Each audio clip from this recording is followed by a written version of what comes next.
Naquele tempo disse Jesus aos seus discípulos: Vou para aquele que me enviou, e nenhum de vós me pergunta para onde vais? Por que vos disse estas coisas, o vosso coração encheu-se de tristeza. Contudo, digo-vos a verdade, convém-vos que eu vá, porque se eu não for, o Consolador não virá a vós. Porém, se eu for, enviar-vos-ei.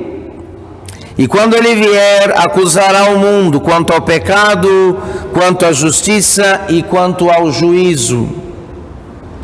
Quanto ao pecado, porque não acreditaram em mim. Quanto à justiça, porque vou para o Pai e porque já me não vereis. Quanto ao juízo, porque o príncipe deste mundo já está julgado. Tenho ainda muitas coisas a dizer-vos, mas ainda as não podeis compreender agora.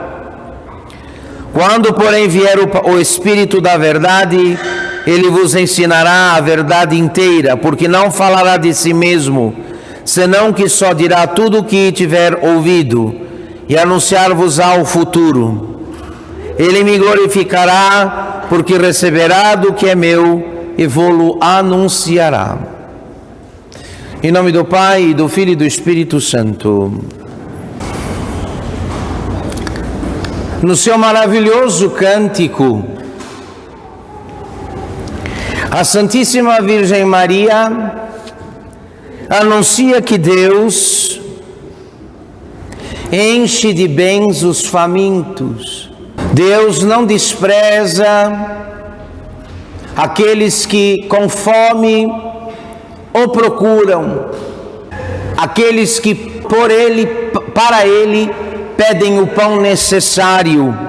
Então eu gostaria de tratar hoje com os senhores nesta catequese deste pão pouco dado porque pouco pedido, deste pão mal aproveitado porque desconhecido, que é aquele pão que Deus costuma dar aos seus servos e servas que o desejam e que prepara a comunhão sacramental, que é o pão da comunhão espiritual. É certo que aqui alguém deve ter este salubérrimo hábito de fazer comunhões espirituais no curso do dia. Santo Afonso Maria de Ligório foi um apóstolo incansável desta forma de devoção, que é, sem sombra de dúvida, uma das mais excelentes. Depois da comunhão propriamente dita na missa, depois que se pode sacramentalmente comer o corpo de Jesus e beber o seu precioso sangue na missa, logo em seguida, logo atrás, a devoção mais eficaz, mais fecunda, mais proveitosa é aquela da alma que se dispõe pelo desejo a receber nosso Senhor, ainda que não seja possível comungar sacramentalmente. A comunhão espiritual deveria pontuar e marcar o curso do nosso dia, porque é algo extremamente simples, e quanto tem de simples, tem de eficaz. A comunhão espiritual pode ser feita em qualquer circunstância, em qualquer lugar. Não é necessário interromper nenhuma atividade para fazê-la, porque ela é simplesmente um ato da vontade, é um desejo que se eleva ao céu com uma certa saudade de Jesus Cristo na Eucaristia. Somos católicos e essa devoção antecede, por um lado, a comunhão na missa e, por outro, completa a comunhão feita na missa. Enquanto não se pode propriamente comungar, eis aí, amado irmão, amada irmã, a alternativa que a Mãe Igreja nos concede, a da comunhão espiritual. A esse respeito, Santo Tomás de Aquino, o teólogo, diz: come-se espiritualmente o corpo de Jesus Cristo quando se crê em sua presença real sob as espécies eucarísticas e se deseja com ardor recebê-lo sacramentalmente. O que é a comunhão espiritual? É um ardente desejo de receber Jesus na Eucaristia, tão logo seja possível. E é esse desejo que alarga a alma, que expande as fronteiras do coração para o amor de Deus. É impossível nutrir, alimentar um desejo desse e não ter o amor de Deus, a caridade divina aumentada na alma. E neste tempo pascal, quando Nosso Senhor orienta, instrui e fortalece a fé de seus apóstolos, de seus discípulos, para nós, no nosso caso, o fortalecimento da fé vem desse simples ato de devoção e de confiança em Deus, de amor a Deus. O desejo da Eucaristia, o desejo de receber o corpo e o sangue de Jesus Cristo, nosso Senhor. A vantagem da comunhão espiritual é que ela pode ser renovada a qualquer hora, a todo instante, de dia e de noite. Pode ser feita em todo lugar sem ser notada, a não ser por Jesus, porque aqui no caso se trata do desejo dele, de querê-lo, de entrar em intimidade, em comunhão com ele. Basta trocar o verbo, basta trocar a palavra, como ela vem no Salmo 62, Senhor, minha alma tem sede de vós, por Senhor, minha alma tem fome de vós. Pronto, está feita a comunhão espiritual. Está feita a comunhão espiritual. A melhor disposição para tirar proveito da comunhão espiritual é esta: suspirar por Ele. Quem ama não se conforma com a ausência do amado. Guardem bem, quem ama não se conforma com a ausência do amado e tudo faz para contactá-lo, para trazê-lo para perto, para estar com ele. É próprio do amor não se conformar e não folgar com a ausência ou com a distância do amado. Quem não ama não faz muita questão, evidentemente. Quem não ama não está nem um pouco preocupado com isso. Mas quem ama o Senhor, quem ama Jesus, não pode passar sem sofrimento a impressão da ausência dele. Não passa sem grande sofrimento a impressão da ausência dele. O amor demanda esse tipo de resposta, e a resposta está aqui, nesse gesto tão simples e tão eficaz da comunhão espiritual, que deveria marcar o nosso dia, pelo menos no início do dia, quando acordamos, e depois na hora de nos recolher para o sono. No começo, para uma espécie de exercício ou de treino, serão suficientes essas 2 vezes, mas depois de uma semana, depois de 10 dias, será preciso mais, para fruir os efeitos santificantes, transformantes desse tipo de devoção tão simples, mas que nos une ao Senhor. De modo que, vou dizer aos senhores uma coisa: às vezes uma alma recebe mais de Jesus pela comunhão espiritual por causa do seu desejo ardente, do que alguém que, vindo à missa, comunga de modo frio. É isto mesmo que os senhores acabaram de ouvir. Uma alma que não tem ocasião de estar na missa e que compensa a ausência da comunhão eucarística pela comunhão de desejo ou pela comunhão espiritual, recebe mais de Nosso Senhor do que aquele que, vindo à missa, tem uma alma indiferente, fria, tíbia. Talvez aqui tenhamos uma solução, evidentemente que não é o ideal, mas uma solução para esta questão que às vezes nos é proposta, nos é feita: padre, não tem missa, a situação não é adequada, como faço? Faça comunhão espiritual. Faça comunhão espiritual.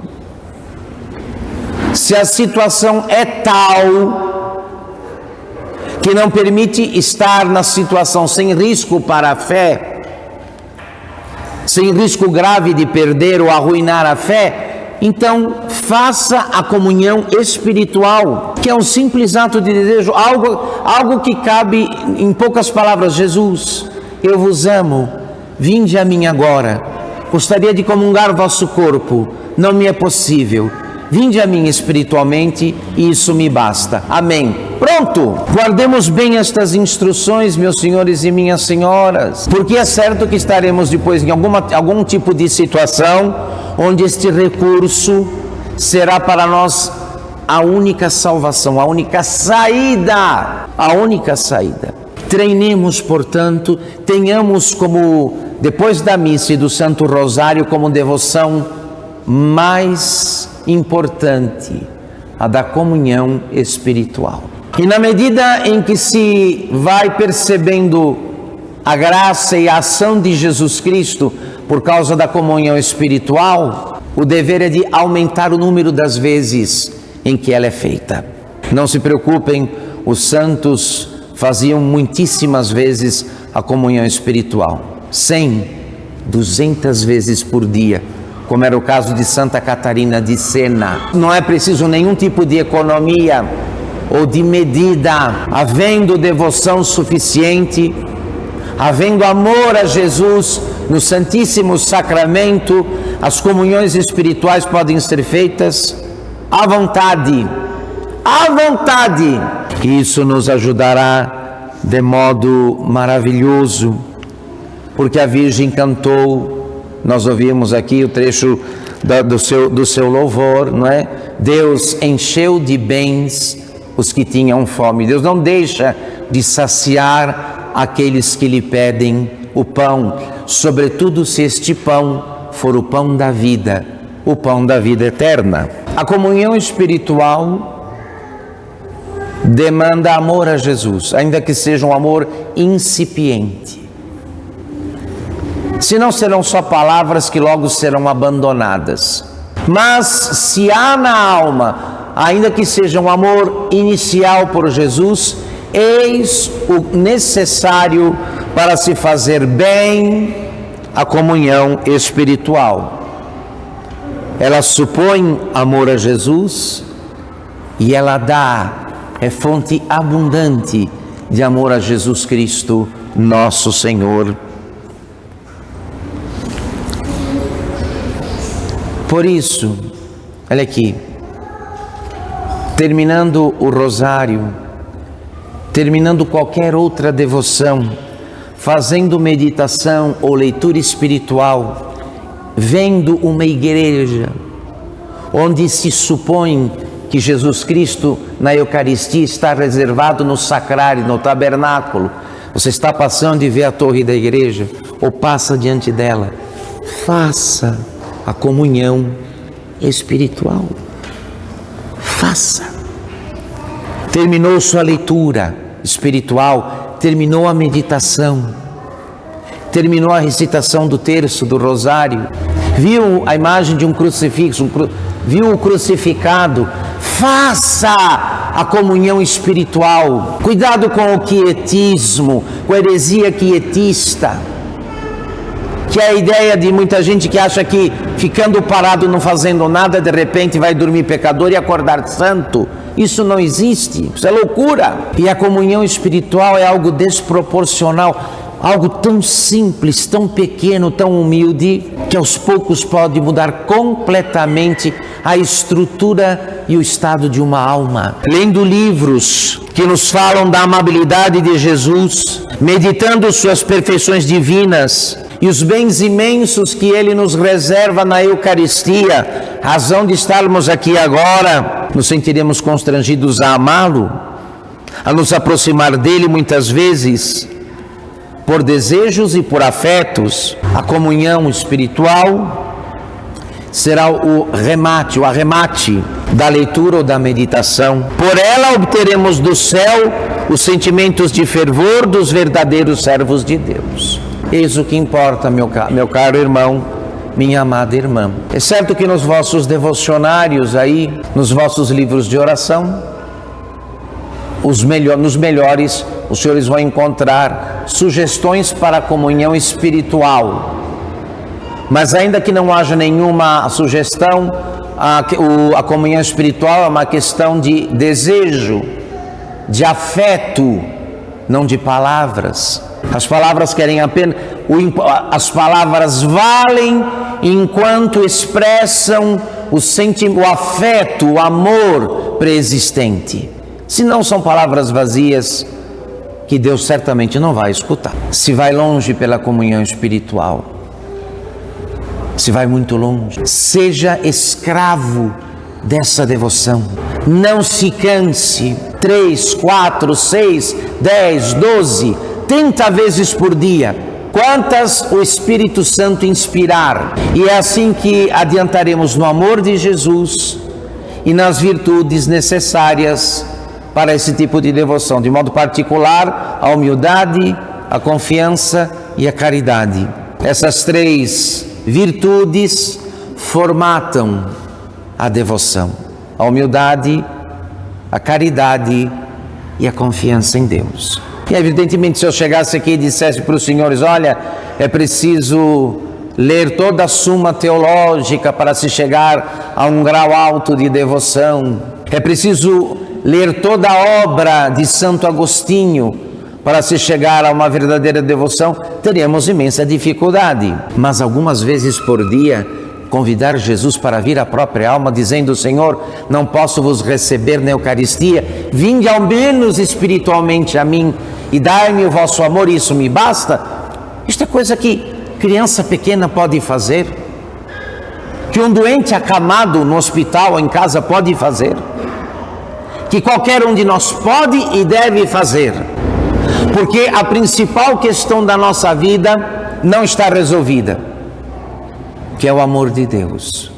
Nós ainda não amamos o Senhor, não quanto podemos amá-lo, não quanto devemos amá-lo. Que eu propus hoje aos senhores nesta pregação um recurso simplíssimo e eficacíssimo.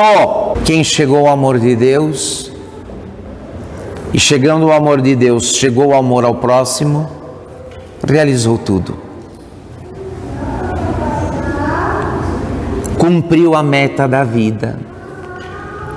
Cumpriu a meta da vida. Nós sabemos que a única razão para Jesus ter instituído o sacrifício da missa, e nele, no sacrifício da missa, a comunhão eucarística, foi o seu amor. A Eucaristia nos veio pelo amor do Senhor, e nós vamos a este manancial pelo amor dele, pelo amor por ele. Não se esqueçam disso. E eu repito o que eu disse: às vezes, uma comunhão espiritual privada da comunhão eucarística por qualquer razão, que faz uma espécie de suplência, que substitui de algum modo a comunhão eucarística, coloque melhores disposições à alma, que faz a comunhão espiritual com bom afeto, com boa vontade, do que aquele que vem à missa e comunga de modo mecânico, de modo frio, só porque está acostumado a fazê-lo.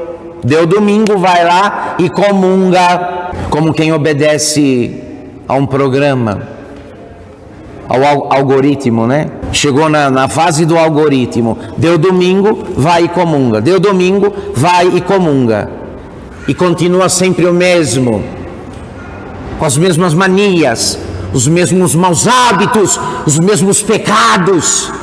Onde está o problema?